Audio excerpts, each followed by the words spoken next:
আমার ইউটিউব চ্যানেলে প্রত্যেককে স্বাগত জানাই। আজকের আলোচনার বিষয় বিনয় ঘোষ।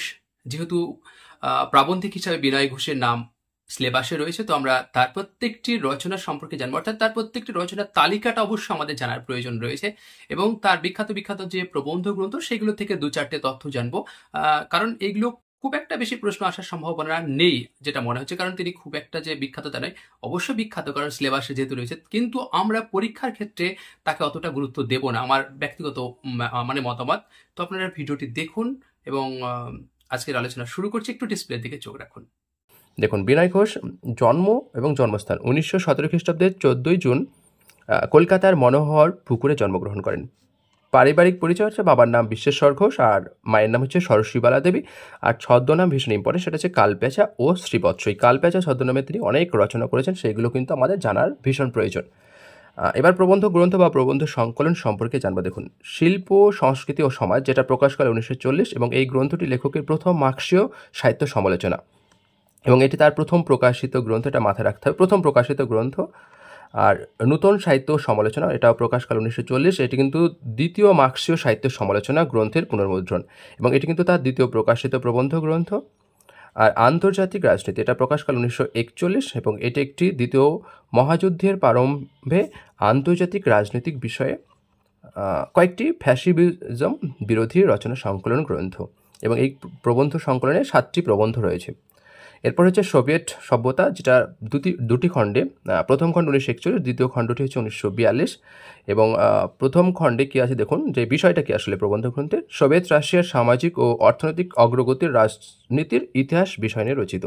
বাকি এখান থেকে অতটা দরকার নেই, আমি এড়িয়ে গেলাম। ফ্যাসিজম ও জনযুদ্ধ, এটা প্রকাশকাল 1942, এটি একটি ফ্যাসিজম বিরোধী প্রতিরোধ রাজনৈতিক বিষয়ে লেখা প্রবন্ধ সংকলন, এবং এখানে 10টি প্রবন্ধ রয়েছে এই ফ্যাসিজম ও জনযুদ্ধে।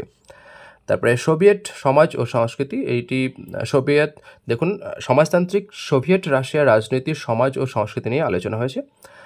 আর সংস্কৃতির দুর্দিন, এটা 1944 থেকে 45-এর মধ্যে, এবং এই গ্রন্থটিতে ফ্যাসিজমের অধীনে শিল্পী, সাহিত্যিক, সুরকার, ভাস্কর, বিজ্ঞানীদের দুরবস্থা সম্বন্ধে আলোচনা করা হয়েছে। বানানটি একটু দেখতে হবে। আর ভারত ও সোভিয়েত মধ্য এশিয়া, এটির প্রকাশকাল 1947। এই গ্রন্থটিতে সাম্রাজ্যবাদী ও সমাজতান্ত্রিক দেশের পার্থক্য সম্বন্ধে রাজনীতি বিষয় নিয়ে আলোচনা হয়েছে।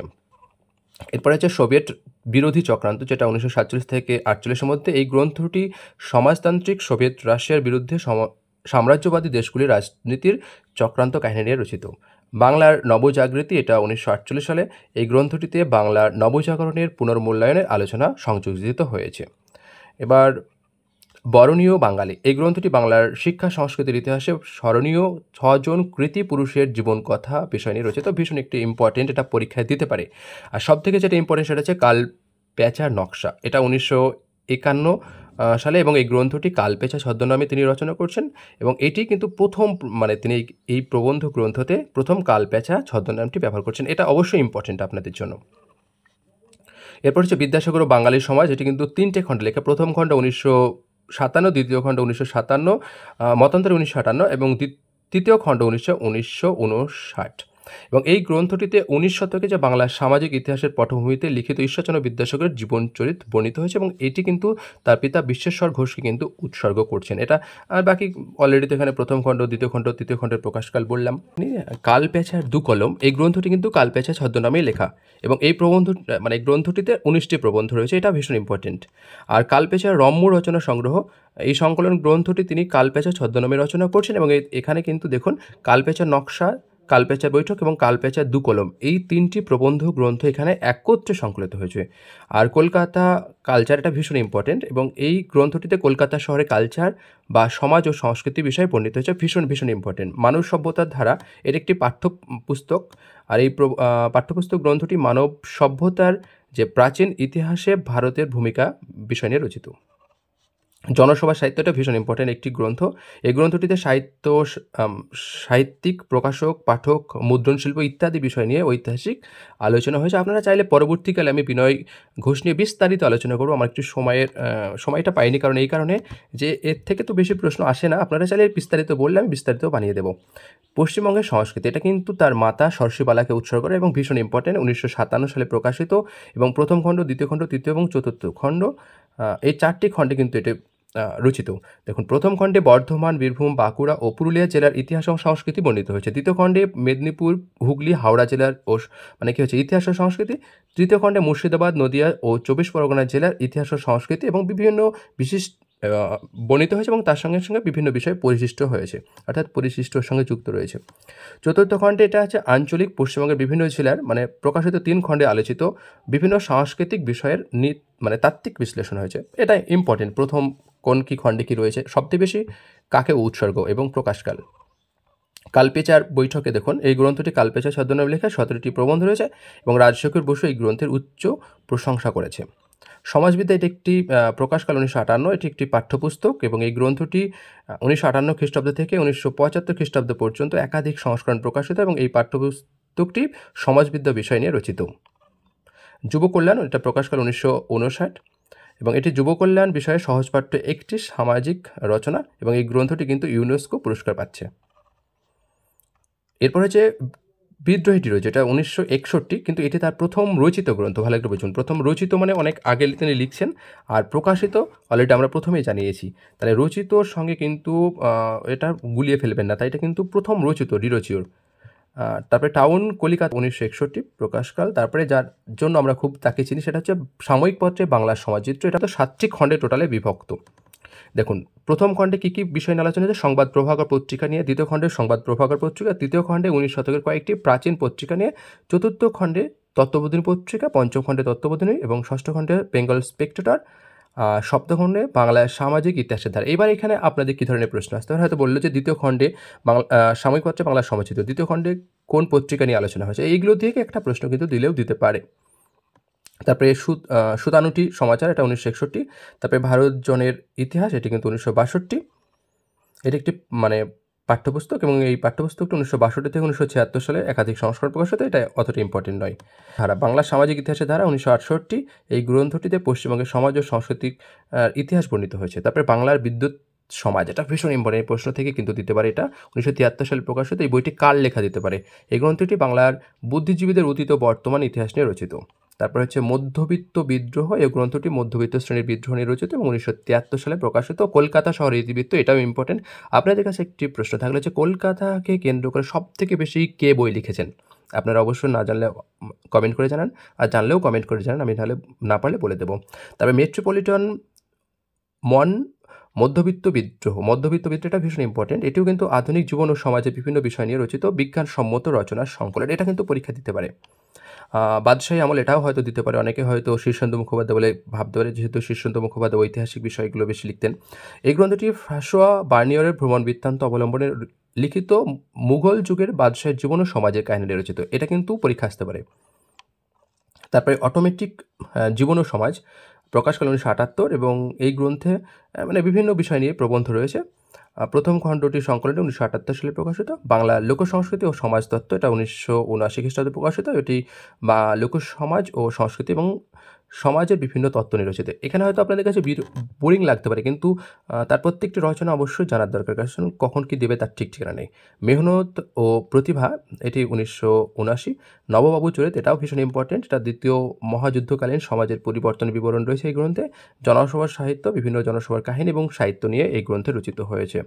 এরপর আর হচ্ছে নিষিদ্ধ প্রবন্ধ, এটি কিন্তু একটি বিবিধ বিষয় নিয়ে তার প্রকাশিত প্রবন্ধ সংকলন আর প্রবন্ধ সংগ্রহ, এটি কিন্তু জানুয়ারি 2009 সালে প্রকাশিত এবং এটা অতটা ইম্পর্টেন্ট নয়।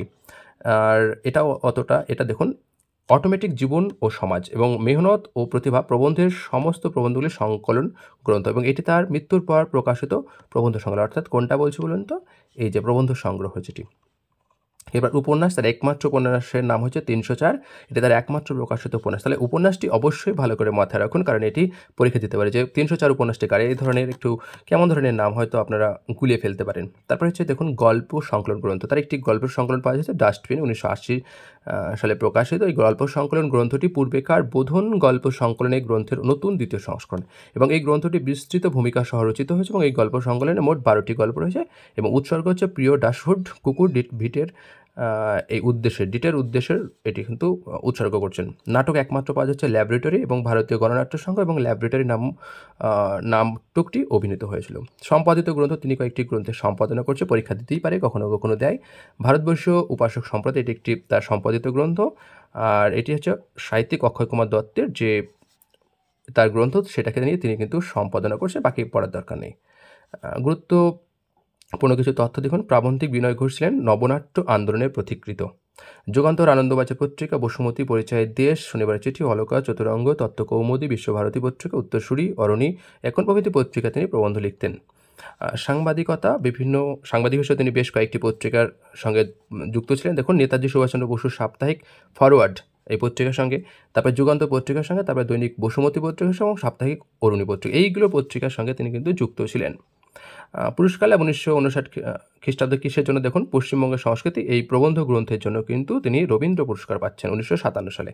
আর 1973 সালে খ্রিস্টাব্দে কলকাতা বিশ্ববিদ্যালয় থেকে তিনি বাংলা সাহিত্য অবদানের জন্য সরোজিনী বসু পুরস্কার লাভ করছেন এবং এই পুরস্কারটি তিনি কিন্তু প্রত্যাখ্যান করছেন। আর মৃত্যু 1980 খ্রিস্টাব্দে 25শে জুলাই কলকাতায় মারা যাচ্ছেন। এবং এই ভিডিওটি বানাতে দেখুন বিনয় ঘোষ তার মানুষ ও জীবন, এই বই বিনয় ঘোষ জীবনের কাজ, ডক্টর কৌশিক চট্টোপাধ্যায়, তারপরে বিদ্যাসাগর বাঙালি সমাজ প্রথম ও দ্বিতীয় খণ্ড বিনয় ঘোষ, জনসভার সাহিত্য বিনয় ঘোষ, নবভারত স্রষ্টা ঈশ্বরচন্দ্র বিদ্যাসাগর বিনয় ঘোষ, এটি কিন্তু একটি অনুদিত গ্রন্থ। এই যে বিষয়গুলো কিন্তু এখানে হেল্প নেওয়া হয়েছে। তো ভিডিওটি এক প্রকার খুব যে ভালো তা নয়, কারণ এখানে কিছু কিছু বইয়ের নাম অবশ্য আমাদের জানার দরকার, সেইগুলোই আমি এখানে আলোচনা করেছি যেগুলো থেকে পরীক্ষায় আসার সম্ভাবনা রয়েছে। তার মধ্যে অবশ্যই নাটক ল্যাবরেটরি, গল্প সংকলন ডাস্টবিন, উপন্যাস আপনার 304, এগুলো অবশ্যই দেখতে হবে। তার মধ্যে জনসভার সাহিত্য কার লেখা, তারপরে নববাবু চরিত কার লেখা, তারপরে কারণ নববাবু বিলাসের সঙ্গে অনেকে হয়তো গুলিয়ে ফেলতে পারে। আরও কয়েকটা বলে দিচ্ছি, বাদশাহী আমল, এটা কিন্তু দেখতে হবে। তারপরে মেট্রোপলিটন মধ্যবিত্ত বিদ্রোহ, এটা কলকাতা শহরের ইতিবৃত্ত, মধ্যবিত্ত বিদ্রোহ, বাংলার বিদ্যুৎ সমাজ, আর ভারতের এটা দরকার নেই। সাময়িক পত্রে বাংলা সমাজচিত্র, এটা কিন্তু ভীষণ ইম্পর্টেন্ট, অনেকে হয়তো পার্থ চট্টোপাধ্যায়ের সঙ্গে গুলিয়ে ফেলতে পারেন। তারপরে বিদ্রোহ ডিরোজিতে তার প্রথম রচিত গ্রন্থ। এই যে নামগুলো আমি বলছি, তারপরে কালপেছার বৈঠকে, অর্থাৎ কালপেছা দিয়ে তারপরে পশ্চিমবঙ্গের সংস্কৃতি, এইগুলো জনসভার সাহিত্য, কালপেছাগুলো দিয়ে যতগুলো বই রয়েছে সেগুলো জানেন। তারপরে বিদ্যাসাগর বাঙালি সমাজ, যেটা হচ্ছে তার বিখ্যাত, এইগুলো কিন্তু বরণীয় বাঙালি, বাংলার নবজাগৃতি, এগুলো কিন্তু পরীক্ষায় দিতে পারে। তার জন্য বলা হচ্ছে যে ভিডিওটি আপনাদের কতটা ভালো লাগলো অবশ্যই কমেন্ট করে জানান। আর এ ধরনের ভিডিও পেতে অবশ্যই ইউটিউব চ্যানেলে সাবস্ক্রাইব করে থাকুন, আর ওদের মাঝে অবশ্যই শেয়ার এবং কমেন্ট করুন। এইটুকু বলা ছিল। পরবর্তী ভিডিওতে আবার দেখা হবে। ধন্যবাদ।